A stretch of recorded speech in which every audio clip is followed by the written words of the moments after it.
off. We're on a tight schedule this morning. Like, how long is it to get this project underway? 13 years. Anyway, Happy New Year. Thank you all for coming out today. And we're going to just dive right into it. We have a lot of folks who've been critical to making this project happen for us. Our Millrace project, which is behind this building. But I'm going to start things off with by introducing a video that one of our partners, David Waller, with Run of the Mill, made. So you got a little taste of the project before. You ready to go? So,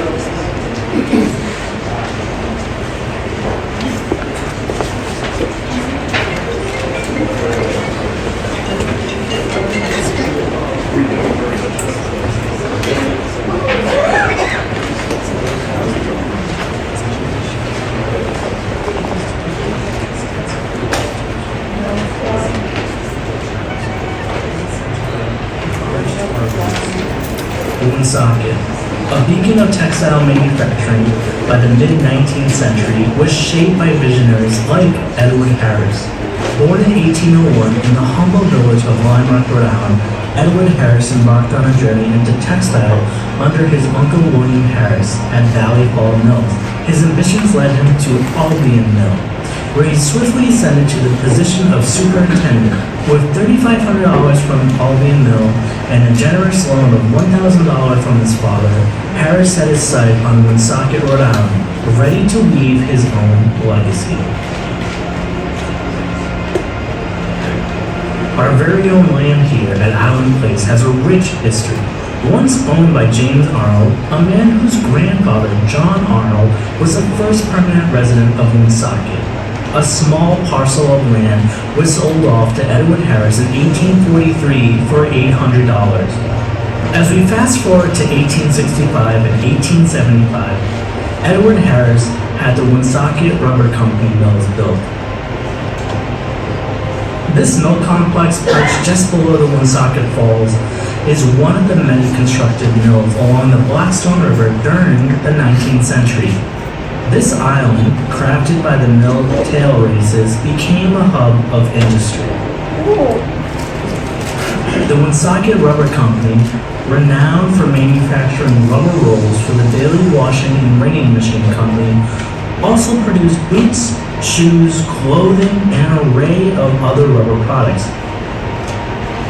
Over the years, the mill was repurposed for various textile production and eventually became a flea market.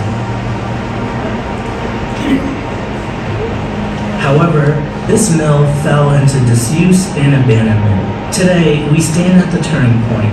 NeighborWorks Blackstone River Valley and its partners are breathing new life into this historic mill complex.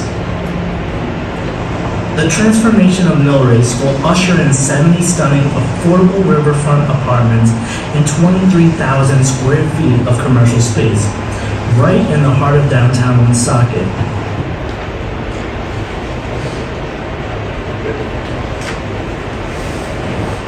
all right, you got a taste.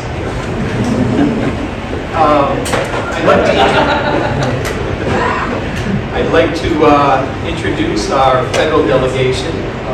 All the funding that goes into Millrace, the important housing tax credit, the important historic credits, all flow from the federal government to the state.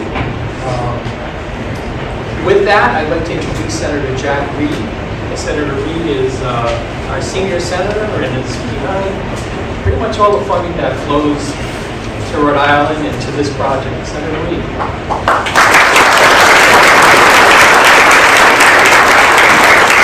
Thank you. It's nice to be here on Joe Gowick Day. I've been working with Joe and the Blackstone River Valley team for years, and it's an extraordinary work. This Millrace district development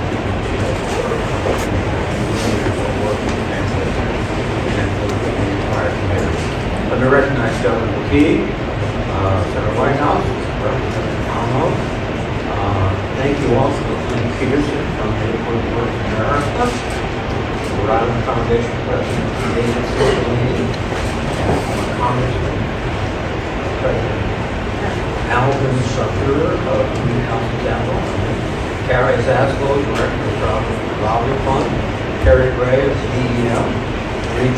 FDA Administrator David Dash, Jeannie Kohler, West Rhode Island, James Como of Rhode Island Housing, Captain Cavante of Federal Home Loan Bank of Boston, and Alina Lodge of the Housing Network of Rhode Island. I think I can believe all of my success in speaking and introducing everybody.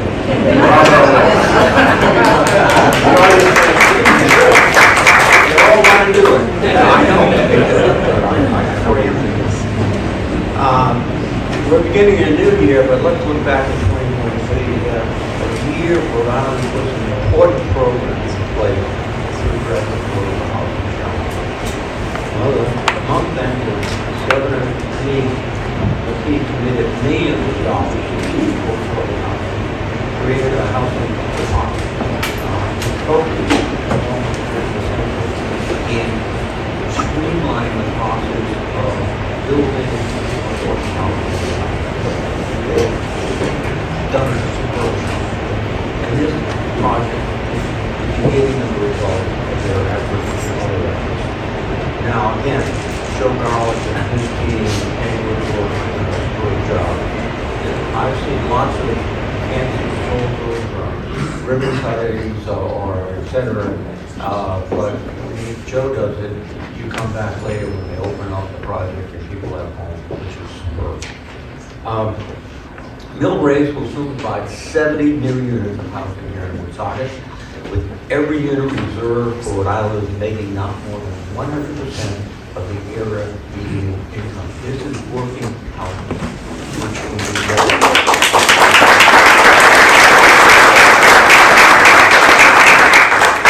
This is the housing for those nurse practitioners who are in nursing homes. This is the housing for the people that get up very early and load trucks and do things that we don't notice but are critical to our lives. And everyone in this state, in this city, should have access to safe, affordable, decent housing. And this is a step forward, and I thank you all. I've been a member of the Banking Committee and the Appropriations Committee for many, many years. And I've been working hard to support these initiatives. In fact, prior to my election to Congress, one of my events was participating in the March in Washington for the House in 1980. We've come a little ways. We haven't come far enough. But one of the things I was pleased to do was work closely to help create the Housing Trust Fund and the Capital Magnet Fund. These programs are sensitive projects, as well as the whole partnership program, NEPA's Roundtable Fund. But I was particularly proud to work with my colleagues and deliver a $1 million earmark for this specific project, because that little bit of extra funding helped release over $10 million. But as you know, the programs that we've used in this project are threatened now by our colleagues in the House, the GOP leadership.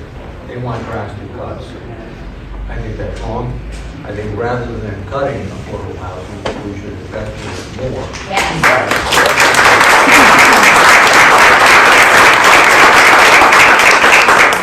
So that everyone has an opportunity for safe, affordable housing. Housing is so critical to everything. How can you expect a child to do well in school when you're in 3 or 4 different apartments during the school year? How can you expect people to prosper when they're in facilities that have lead poisoning and other problems? This is about investing in America and our protection. And so we've got to do it. And with folks like Joe and his gang, we get it done. Thank you.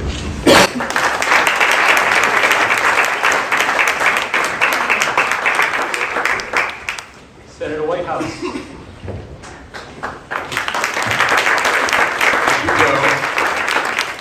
It is wonderful to be with all of you this morning. I still haven't completely gotten used to Gabe Amo being part of the delegation, so it's still a thrill to see him and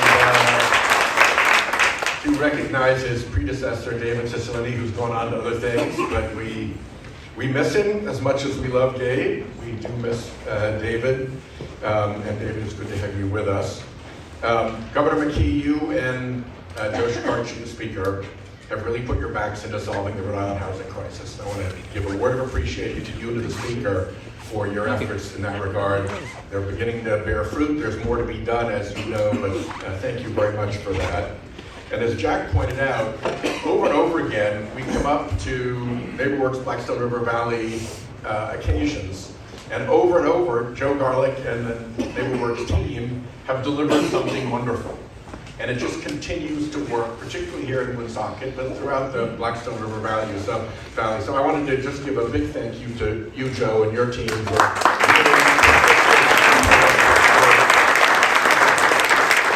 I will take advantage of Jack's leadership and not make other recognitions. But I do want to recognize Jack, because Senator Reed in Washington is Mr. Housing. You know, he sits on the banking committee. He doesn't just sit on the banking committee. He's the senior Democrat on the banking committee.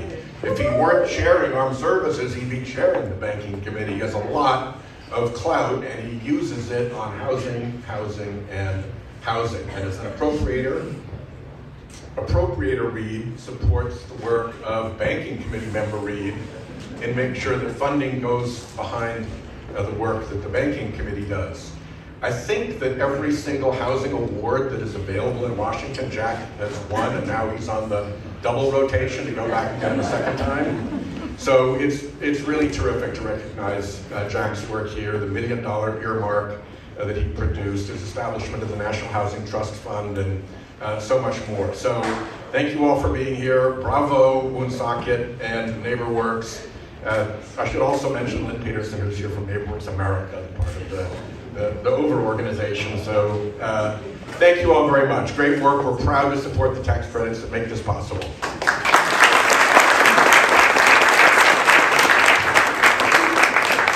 We've had a few cast changes since our last one. Joni Straussman Brandon is the Northeast Regional NeighborWorks Director. Thanks for coming, Joni. Congressman Amo, please come.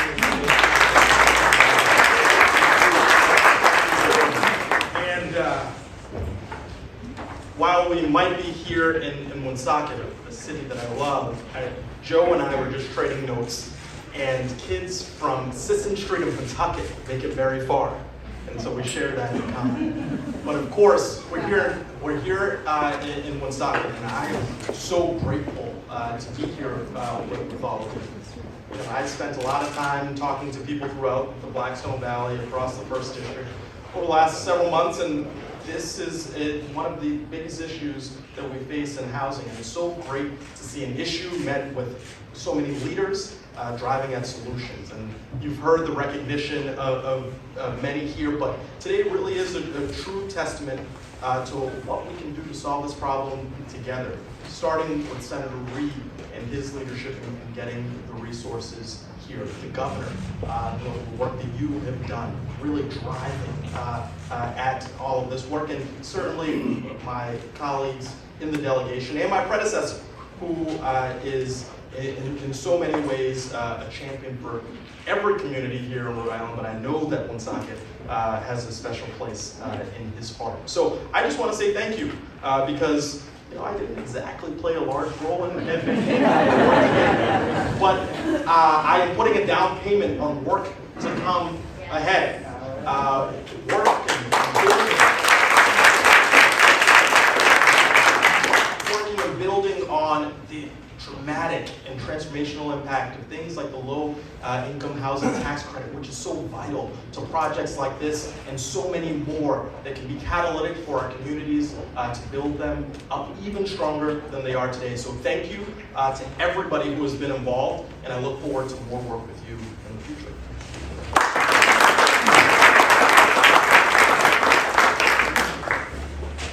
I'm pleased to introduce Governor Dan McKee, Historic Investments in Housing. Governor, thank you.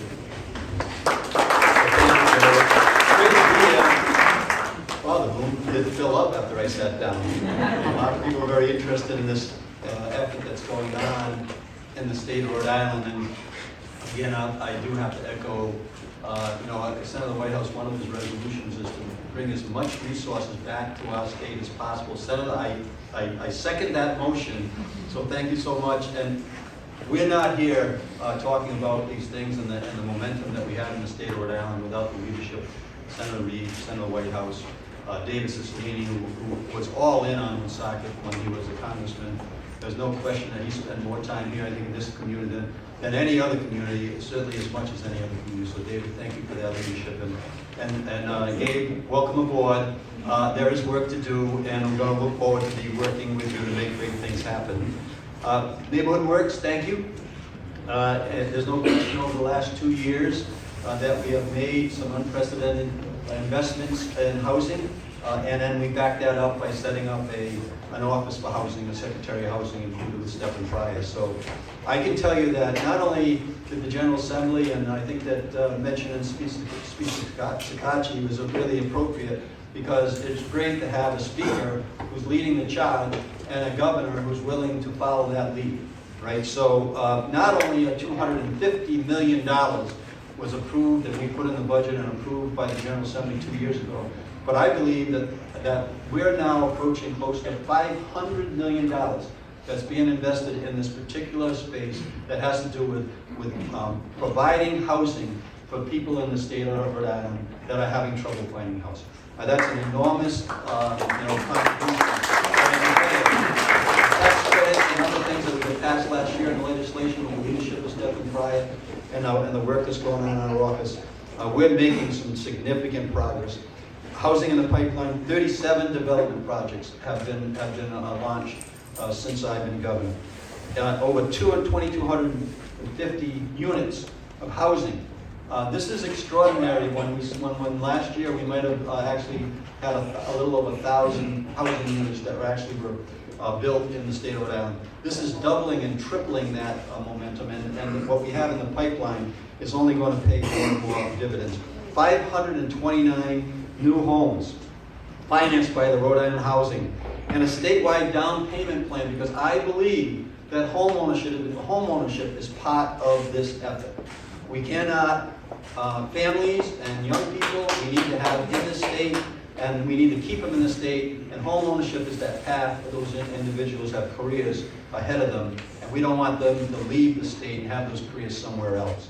But not only in that down payment program, 1,400 first-time home buyers with down payment and closing costs. This has got to make you feel very good, Senator, that the funds that you're appropriating and the way that we're managing those funds are really paying dividends. And I can tell you that we will be asking the General Assembly for a sizable housing bond that will be on the ballot in November, and more details to come on that.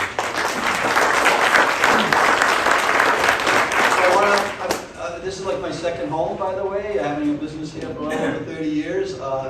I really feel as though that this is part of my family, the city of Woonsocket.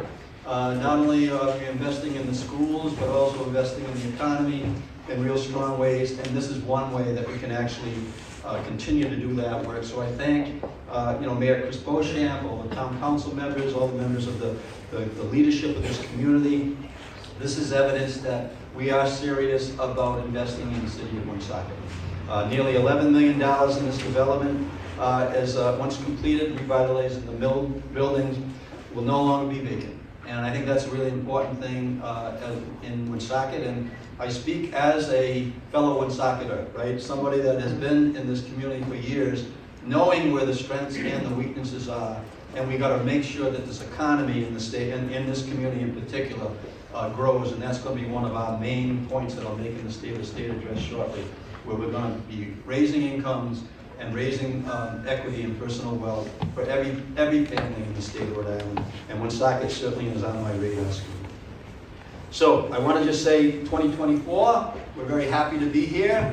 We made it through 2023 and a number of different challenges, but mostly really upside. David, thank you for your leadership as a congressman as well. And I really do feel as though that one of our main goals in the state of Rhode Island over the next few years and make it shaping it inside of this housing issue is keeping our young people in the state of Rhode Island, keeping our sons and daughters and grandchildren in the state of Rhode Island. And as a new grandparent of Mabel James, first Christmas. I'm very excited to see a future for her as well, 20 years down the road. So that's what we're building today. We're building for the future, and I thank you so much for the leadership here in Woonsocket to make this happen. Thank you.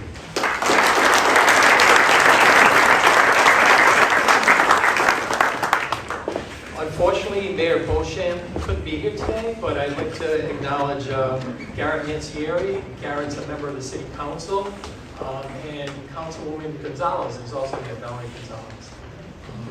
Garrett was really instrumental in helping pass some legislation, local legislation, to create a arts and entertainment district in this whole neighborhood. And that's allowed us some of the flexibility we need to develop this project. So Garrett, thank you for your leadership.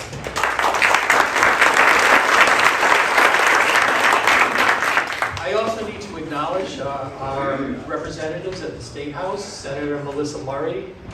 Thank you for being here. Rep. Steve Casey in the back there. You're not monitoring the room for fire poaching. Right, good. You both have been really helpful in moving the project along. Thank you. And last but not least, I want to call out Mike DeBrois. Mike is the planning director. Mike has been really supportive of this project and helped move it along through many regulatory hurdles. So Mike, thank you.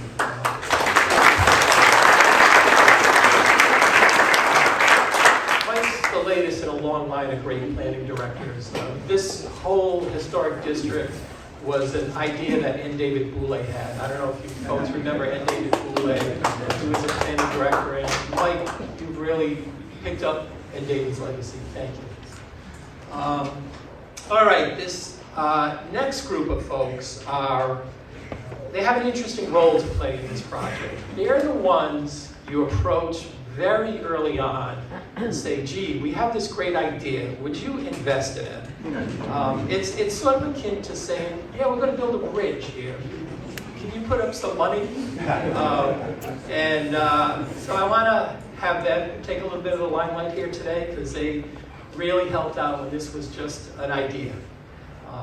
And first on the list is Alvin Safir with Community Housing Capital. Alvin has traveled the furthest today, I think. Cleveland, Atlanta, you're all over the place, Alvin. Alvin, say a few words.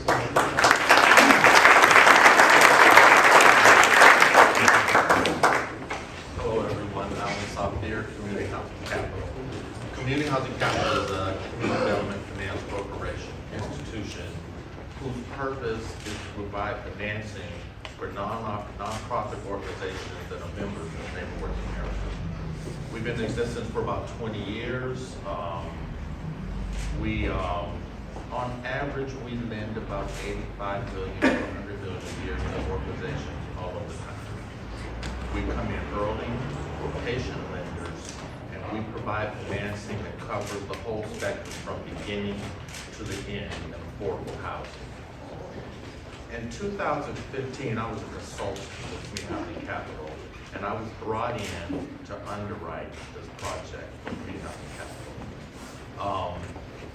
Because of the capital stack, the amount of sources that were needed to get us here today, when I presented this deal to our loan committee, I said, this one's going to take a little while. Because the process to get to the sources, to get everything that you need, it takes a little time. So, in working with Joe, I came out a year after it was approved. I met with Kristen. We went through everything, we talked about everything, and I said, wow, this is a great site. And I remember Kristen saying, wow, you get it, you really get it. I said, yeah, I get it. So we moved through the process. I thought that sometime around 2020, we'd be ready to go. Now, I've been in this industry for many years. I've underwritten a lot of projects and things of that nature, just as Joe has been developing these projects for many years. And we covered every base, and then COVID hit. Who would have thought? Who would have thought? So that added more time onto the process, but it never stopped the process of getting us where we are today. We spent a lot of hours, a lot of nights. There were a lot of conversations and a lot of needs that you guys brought to the table to make this thing happen. So here we are today. I'm just thankful that Joe chose Community Housing Capital to be a partner in the process. I just want to say thank you.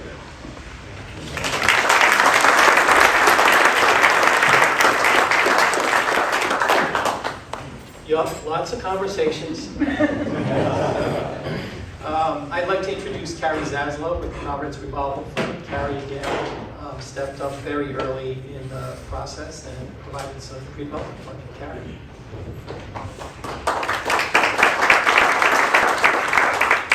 The term "It Takes a Village" could have originated out of this project, as is clear from the speaking program alone.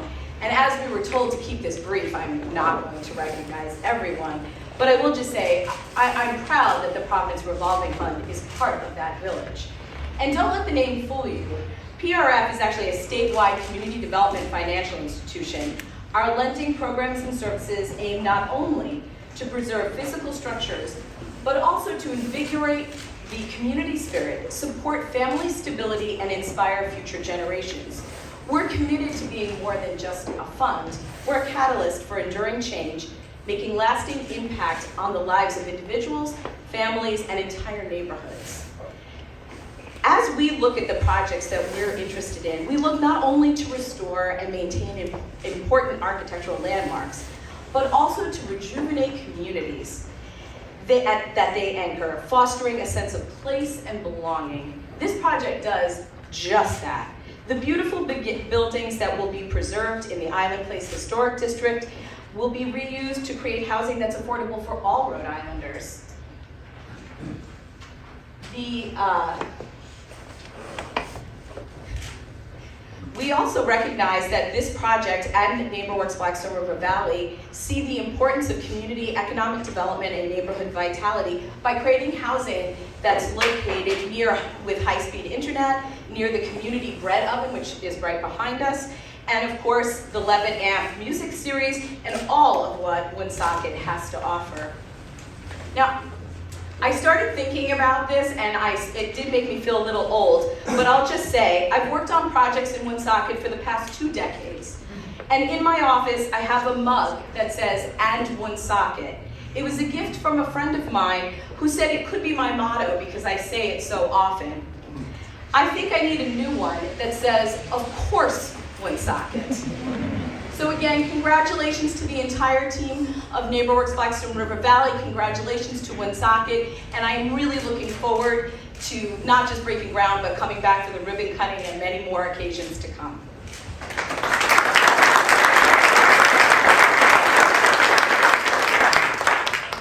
Thanks, Carrie. David Cicilline is now the president of the Rhode Island Foundation, and his predecessor, the foundation, actually made a really significant investment in this project very early on. They bought the bridge. Thank you, Joe. Good morning. I'm really delighted to be here. First to say thank you to Joe Garlick for your incredible leadership, not only on this project, but for all of the work that you've done. It's had such an impact on the city of Woonsocket. So thank you to Joe and to your team. And thank you to our federal delegation. I can now say this objectively. We have the best federal delegation in the country, led by our senator from the White House, Congressman Gabe, and of course Congressman Seth Magaziner. But as Senator Whitehouse mentioned, Senator Reid is known in the Senate of the United States as a leader on so many issues.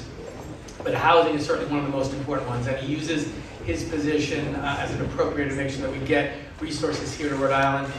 His partner in that work is our great Senator Whitehouse, and now Gabe and Seth Magaziner. But Senator Reid mentioned this, all of the tax credits and all the programs that are really underlie this project are under attack right now in Washington. So we're not only grateful for their leadership and bringing $1 million to this project, but to being in the fight to protect these essential tools so that we can create more affordable housing. So they deserve another big round of applause. And Gabe is a much kinder person than I am, because the same thing happened to me when I got elected after Congressman Kennedy left. I was at a bunch of events, things that he did, and I just simply said thank you when I was you're welcome. He acknowledged, so he's going to be a great advocate for this city, I know that. And thank you, Governor, for your incredible leadership, you and Speaker Sakachi and the members of the General Assembly who have made housing a real priority. I think we're finally seeing a difference because of a serious investment to address this issue. And the Rhode Island Foundation considers this an important priority. As Joe mentioned, we created a revolving fund here in Blackstone Valley, specifically for this purpose with NeighborWorks. committed just about $1 million to that, really to test this proposal as to whether or not this kind of funding will enable organizations to do the kind of work that we're seeing today. So Joe has been a great partner. It's a great model. This will continue to be a really important priority for the Rhode Island Foundation. Just a week ago, we were with Senator Reid, where we were announcing the Pay for Success program with the Rhode Island Coalition to End Homelessness. Another example, we have to be as innovative as we can, make investments in very different ways to be sure that we're doing our part as Rhode Island's community foundation, one of the oldest and largest community foundations in America. And we intend to really use our resources to have a real impact on this housing crisis in our state and be a full partner in this work. So congratulations, Joe.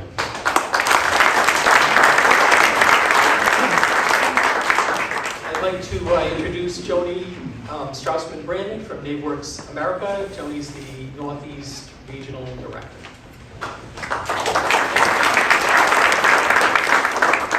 Good morning. I should just say ditto to what everybody just said and sit down, but I do have some remarks, so I will take advantage.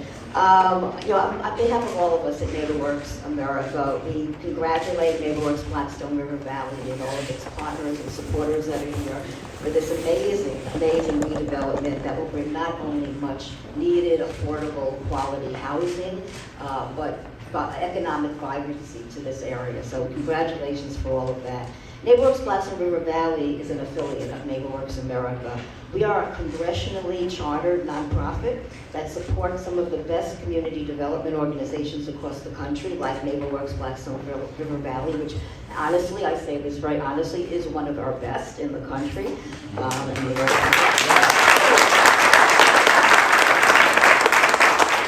Support organizations through providing grants, technical assistance, training, and loans. You heard from Alvin, who is from one of our affiliated capital corporations, Community Housing Capital, who provided the very, very important early and patient capital, so critical to community development, especially at this scale. And he didn't really say, to keep that money committed for that period of time is significant. So we're very grateful for that, but we knew, we saw the possibility here and how important it was. And NeighborWorks America also gave some money up front for this development. So because of that, I want to very much thank your congressional delegates. We've all been appreciating Senator Reid. Thank you, Senator Whitehouse, Congressman Ammo, and former Congressman Cicilline, who've been very supportive of NeighborWorks America and NeighborWorks Blackstone River Valley. If we didn't have the appropriation from Congress, NeighborWorks America wouldn't exist. We couldn't do this great work, and we couldn't support efforts like NeighborWorks Blackstone River Valley. So we're so grateful to you in Congress. And we hope we have a budget real soon, so we can get more money. Don't tell Mariette I said that. But the federal investment that they authorized leverages taxpayer dollars by a ratio of 68 to 1. So for every dollar that we invest, that gets leveraged by 68 additional dollars. So the impact is very, very deep. In fact, over the last 5 years, and this is going to deserve some applause, NeighborWorks Blackstone River Valley has generated over $102 million in investment in the Woonsocket area. So let's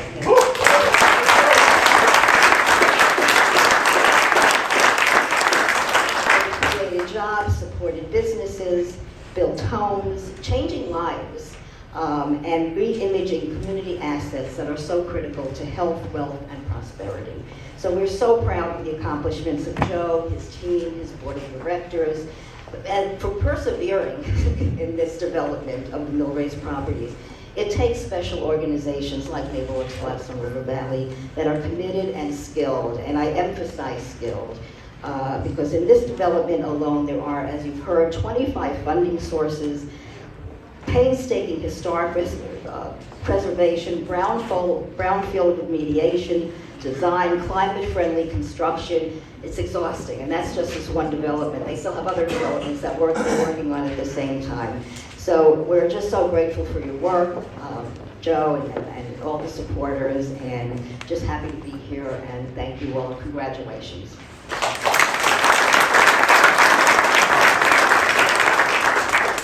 Just a couple little footnotes there.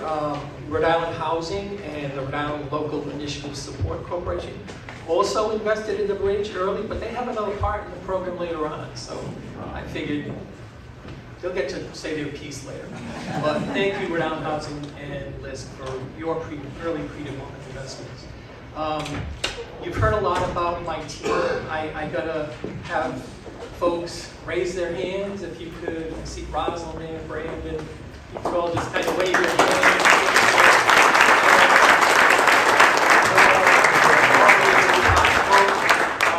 And a special acknowledgement to Bill Lewis. Bill is the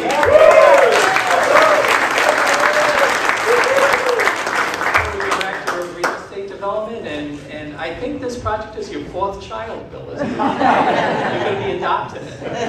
You certainly spent enough time making it happen. Stan Easton, Alan Noizet, and Terry Barboza also helped out too. I also would be remiss if I didn't mention a few of the other pre-development team members, the development team members. Getting insurance these days, I don't know if folks have had to get insurance for a project. It is a nightmare, and we were lucky to come across a really amazing insurance broker named Carla Andrews with Intercontinental Insurance and Claire Galvin. They made it happen. We were rejected about 13 times by other insurers, but it happened before closing, and we were very, very happy. But thanks to Carla and her team. Gotta thank John O'Hearn, who was our original architect on this, and then he passed it off to Ed Wojcik. Ed's here with his son Ben from their firm. Vin Jakes with Bach and Clark is our environmental guy. Ransom Engineering also did environmental work. Scott Moorhead with SFM Engineering. The team at Situate Surveys, I see John Menziger, who started this project and then retired, actually. I don't think they're related, but John is so enthusiastic about the historic site, and it was always a pleasure to work with you, John, and the team at Situate. Mike and Julie Raimondo and Kerry Rice, thank you. And finally, there's Kim Smith with McRosty and Ned Connors. They're our historic consultants. They're the ones that help try and find a medium between, you know, the original historic features of a project and what we can actually afford. So they bridge those gaps between those regulatory sources. And certainly that, last but not least, the folks at Rhode Island Housing, Ann Berman and her development team were really great. I know they were. They've been pushing this project for years. And thank you for your support over the years. Jeff Swanson, Dean Harrison, and Lauren Farley were great partners in bringing this project to fruition. And actually, last but not least, Nationwide Construction. Mark and Pete Fiore. Pete, why don't you just wave?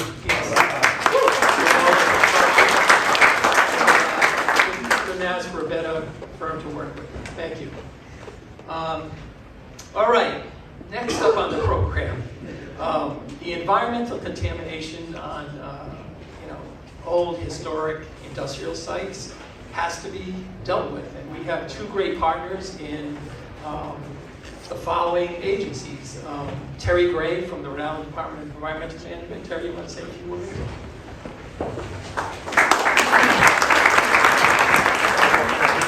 Good morning, everybody. It's a pleasure to be here this morning. You've heard from senior government leaders, you've heard from housing experts, you've heard from funders, you've heard from planners, and you might be asking yourself, all right, what's the environmental guy doing here? And there's really kind of two things I want to say about that. First is Governor McKee has made it clear to everybody in the state administration that addressing the housing challenges in Rhode Island is critical to the long-term success of the state, and every state agency has to be aligned and focused on addressing those challenges. So there's a part for that for DEM, and I'm very proud to be a part of projects like this. The second part is a little bit of the sort of the preliminary work that Joe mentioned a little bit earlier, which is the legacy of some of our industrial heritage that's occurred in Woonsocket and across the state. It's not unique to this city at all. It's really part of our role as the birthplace of the Industrial Revolution. And when people have a vision for the revitalization of a project or a property like this, one of the first things they have to do is look back in time and say, all right, what are the legacies of past uses? And some of those legacies are contamination. And we're pleased to be able to work with developers and provide funding to developers to do the investigations and the remediation work that makes these properties safe for all the use and all the people that will live and work here in the future. And that's really critical. Our funding comes in the form of a $500,000 grant in the history of this from something called the State Brownfields Program. That's funded through a green bond that you've probably seen on the ballot a few times in the past few years. And what the green bond really does is allow us to really deal with a lot of environmental challenges in cities and towns across Rhode Island and really invest. And it could be investing in things like recreation, it could be investing in brownfields redevelopment, it could be investing in maintaining our agricultural history, and a lot of other issues. The only other thing I wanted to add is from an environmental standpoint, I sit in on a lot of discussions about land use in Rhode Island. And there's huge pressures on land use, right? And part of it is housing, part of it is renewable energy, part of it is economic development, and part of it is conservation. And there's only so much land, right? We're a little place and we're very, very densely populated. So there's a lot of pressure on the land that's left. And when I see a project like this, it just makes me think this is a home run. Right? This is a win, win, win, win, et cetera, because you're taking property that's in close proximity to existing infrastructure like water, sewer, electricity, transportation, and you're bringing it back for an unbelievable future reuse. Yeah. And when you look at the environmental benefits of that, the climate benefits of that, the community benefits of that, it really is a home run. So I want to say I'm really pleased to be part of the team that made this project happen. Congratulations! This, like I said, this is a total home run, and I'm really looking forward to seeing like the opening day, if you will. So thank you very much.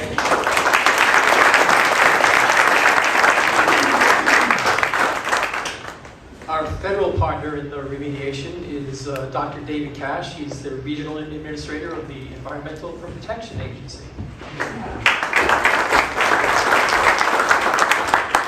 So much, and for those of you who don't know, I'm the current Kurt Spalding. So it's fantastic to be here celebrating this. Thank you so much to the current and former delegation. It's phenomenal to work with such forward-looking and wise partners in federal government. And it's also great, I know they haven't been thanked yet, but the staff at EPA is phenomenal, and two folks representing the Brownfield program are here, Frank Gardner and Jim Byrne. I don't know where Jim is, but raise your hand. Big round of applause. And Kate Williamson on our government affairs team is here as well. So I'm going to just highlight some points that others have said, and this is also a kind of audience participation part of the program. And one is about return on investment that Joni brought up earlier. Our program in general in New England has an incredible return on investment. When we're talking about the federal dollars that you all allocate for us in the delegation. I want to do a quick thing. Does anybody have a dollar in the audience? Anybody has a dollar who wants $8 back? Anybody? Nobody? You have any? Okay, it's not a government official. You have a dollar? Yeah. Okay, you got $2. We're not taking it anymore. So the Brownfield program in New England. Here's $8. So that's the investment that's made in New England. Every federal dollar leverages, as Joni said, $8 in general. In this particular project, $800,000 of EPA funding is going to leverage $34 million. That's the first audience participation. The second is, and Terry noted this, and this is, when you work in the environmental field, when you're a regulator like I am, it's sometimes hard to find those win-win situations, right? Often people think that, oh, there's a win for somebody and a loss for somebody else, or a win for the environment, a loss for business, which I don't believe in. This is a case where there are so many wins. So I'm going to mention things about this project, and then the audience, you say win. If it's a win. Okay, so for example, we're going to clean up a contaminated site. Win. We're going to create local jobs. Win. We're going to revitalize the community. Win. We're going to do land conservation. Win. We're going to drive economic development. Win. We're going to keep Rhode Islanders in Rhode Island. Win. We're going to make working housing. Win. And overall, we're turning a bad into a good. Win. 8 wins. Win.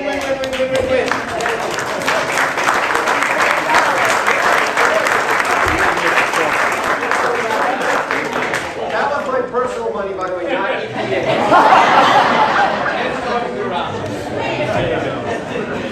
So just a couple of little acknowledgments of folks I sort of skipped over here. Councilman Scott McKee is here. Thank you. I don't know how I forgot her, but Michelle Roberto Fonseca was our lawyer on the closing.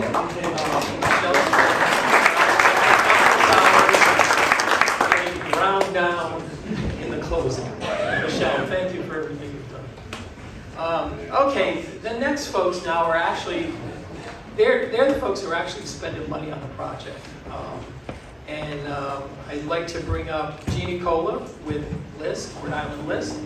Jean is a long-time supporter of our organization through many resources, like pre-development, organizational support, and also the National Equity Fund, which purchases the tax benefits from Jeannie.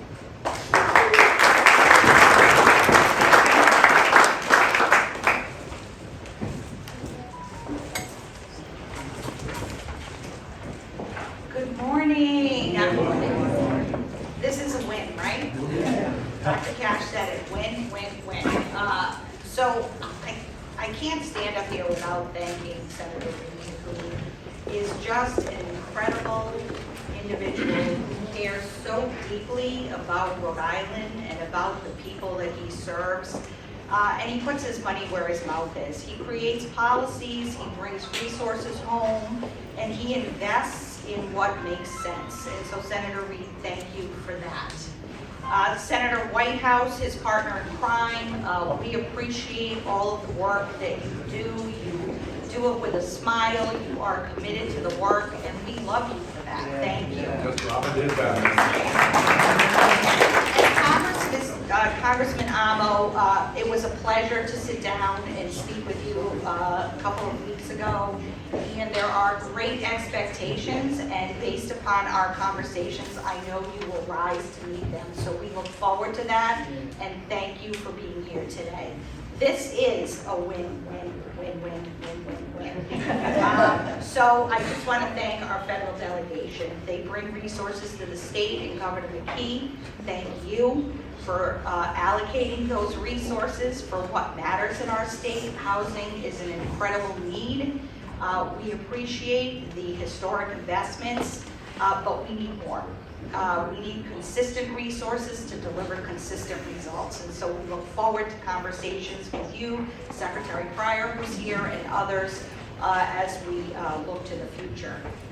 So I want to personally thank Joe Garlick and his team. Projects like this just don't happen. It is through vision and leadership that these things happen. I heard somebody say before we even started, Joe, that, or maybe it was you who said 13 years. And I think 13 years, holy moly, like that's a long time. We've got to figure out how to get these things done a bit faster. 13 years is a long time, but I'm not retiring. So, John, I'm sticking with you. Anyway, LISC is such a proud partner with NeighborWorks Blackstone River Valley. I first met Joe probably 30 years ago at this point when I was working at Citizens Bank as a mortgage originator, coming up with products for people who were purchasing homes. And we had a lot of fun in those days. I think you were a team of like 2, 3 people. We've really worked hard in Woonsocket through Joe's commitment to the work, and he has grown his team and his portfolio tremendously. But it's through the ongoing consistency of the support and the work that really gets us to this point. As Joe said, NEF is the investor in this project. Our low-income housing tax credits are great, we need more. But if we didn't have investors to buy the credits, we wouldn't have effective credits. So we're happy to stand up here as the investor in the credits to really get us over the hump and get this project done. So I look forward to the ribbon cutting. I want to thank all of the partners, because this isn't about one of us, this is about all of us. It takes a village, as people said earlier. So thank you all for being here, but thank you more for the support that you give to this project. We are here for today, we're here for tomorrow, and Joe, we're here for the next 10 projects. So work on.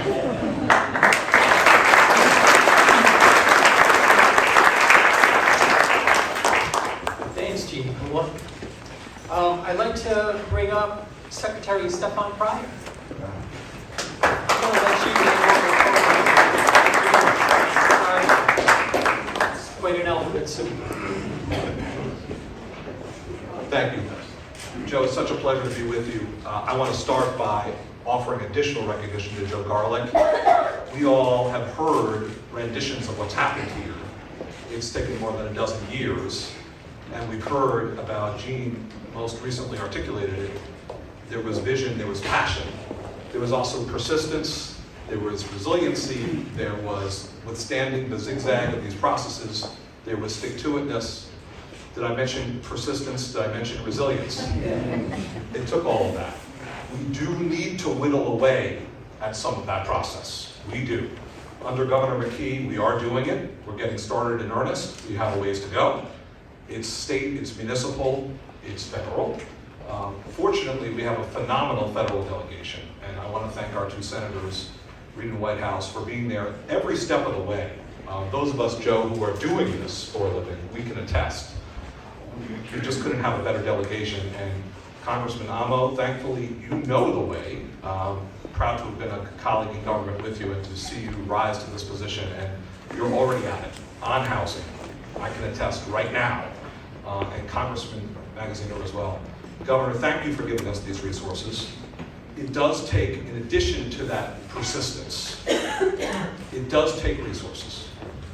If we are to write down the rates from the market, you have to bring value to a budget. You've got to bring tax credits. You've got to bring grants. You've got to bring other forms of value to get the property in a shape where, budgetarily, the units are more affordable. You have to do it. Joe, by our count, there are at least 15 sources of a public nature in this project. Folks, that's not 1, that's not 3, that's 15 different sources. And I'm not going to go through all of them. Don't worry, and we're late in the program. What I want to express to you, though, is that thanks to Governor McKee, there are Building Homes Rhode Island bond funds that have been allocated. The Housing Production Fund that has recently been established with an increment out of the conveyance tax is being allocated to this project. Out of the $250 million that went to housing in various forms, $175 million of that out of the American Rescue Plan is for some form of housing production or preservation. By the way, the vast majority of that is obligated already, and the rest of it, thanks to Carol Ventura and James Comer, is on the street. Nearly all of it. You have $500,000 from a community revitalization fund out of that $250 million. You have $1.4 million in Rhode Island Rebounds, the governor's first rendition of the program. You get the idea. But it was 15 sources plus, Joe. And there are a couple lessons out of that. One, it should be easier. We need to compress the programs. We need to make it easier to access. With more credit to Carol and more credit to James and to Ann Berman, there's a one-stop application that's on the street, deadline in about 2 weeks, for a variety of programs under Governor McKee. So it is becoming easier but also we need to stay committed to financing housing. You can't just snap your fingers and make these projects happen in a day. You can't just snap your fingers and make them affordable. It requires resources. Thanks to Governor McKee, our administration is committed to housing. We're committed to increasing inventory in our state with projects just like this. So thankfully there's more in store. Let's keep working at it together. Thank you so much, Joe, for your amazing work and persistence.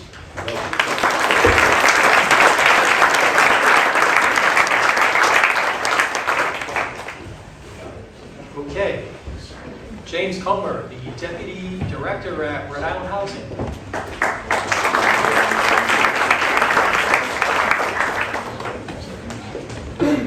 Good morning. It is, as every day is, a great day to come out and support affordable housing. Let's hear it. So I get to go around to other parts of the country, do professional work with folks who are colleagues at other state HFAs.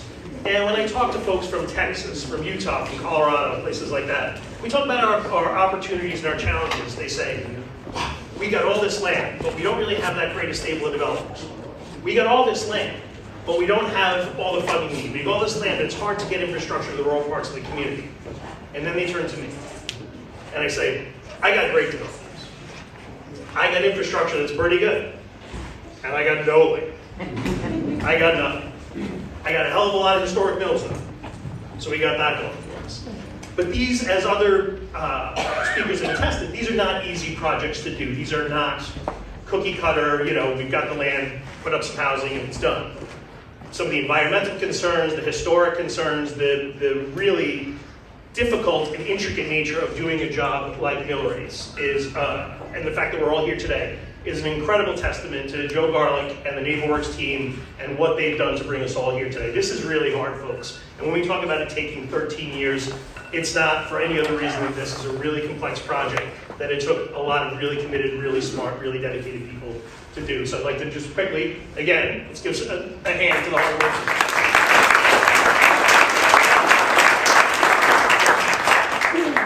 And I really just want to talk a little bit about the most important folks in all of this, who are the future residents at Millrace. So this development will go to fund 70 units, 55 of which will serve folks making below 60% of area median income. And of that 55, 11 families will be making less than 30% of area median income because their rent is going to be subsidized by the Housing Choice Voucher Program. So just to give you perspective, and a lot of folks out here know this already, but if you're making less than 30% of area median income in the state of Rhode Island, your family is making about $24,600. So what we're talking about here is creating housing for folks who likely will have nowhere else to go but for those 11 units at Millrace. And that's a really profound thing, it's a really important thing as we, in our discourse every day, are talking about the housing crisis. I don't want to get too far away from the actual human beings who are impacted by this and the people who are going to have an outstanding place to call home because of the great work of NeighborWorks and all of the state and federal leaders and the funders who are here today. So thank you all for that.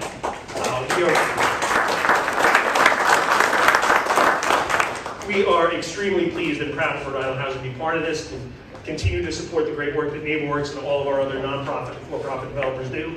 And it's a great time to be able to do not only housing, but to preserve some of the historic character and the history of the city of Woonsocket. And we're immensely gratified to be able to continue to do this work. Thanks so much.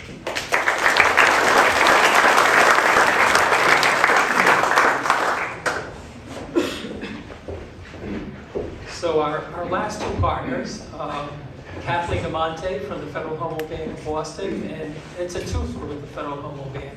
Citizens Bank participates with the Federal Home Loan Bank, and they provide a significant amount of funding for this project. Kathleen? It's a pleasure to be here for this groundbreaking. I know it's been a long time coming. For those of you who don't know, the Federal Home Loan Bank of Boston mission is to provide highly reliable wholesale funding and liquidity to its member financial institutions, such as Citizens Bank, throughout New England, along with supporting affordable housing and community development. To meet the mission, the bank develops programs and products that are competitively priced to support housing finance, community development, and economic growth, including programs that target lower incomes. One of those programs is the Affordable Housing Program, or AHP.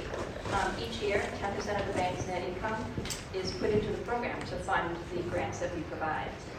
We also provide subsidized loans to our recipients too. This is a competitive application process, so congratulate Joe for securing the funds for this project. So we have, the bank has supported over 2,700 units within the state of Rhode Island through our AHP program. And Millrace is one of 4 initiatives that we have partnered with NeighborWorks Blackstone Valley. This project alone received $650,000 in grant funds, along with an additional $284,000 in interest rate subsidy that will help support the mortgage through Citizens Bank. So as we all know, creating affordable housing is extremely challenging, and the need for this critical community resource has never been greater. We thank NeighborWorks Blackstone Valley for continuing to do this important work and recognizing the contribution that the bank's support program has made. I'm looking forward to coming back to you.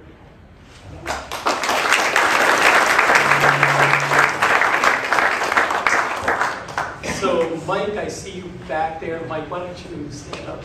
Citizens Bank has been a great citizens. So last but not least, Melina Lodge is the executive director of the nonprofit Community Development Corporation Association. Melina, she's also our policy leader.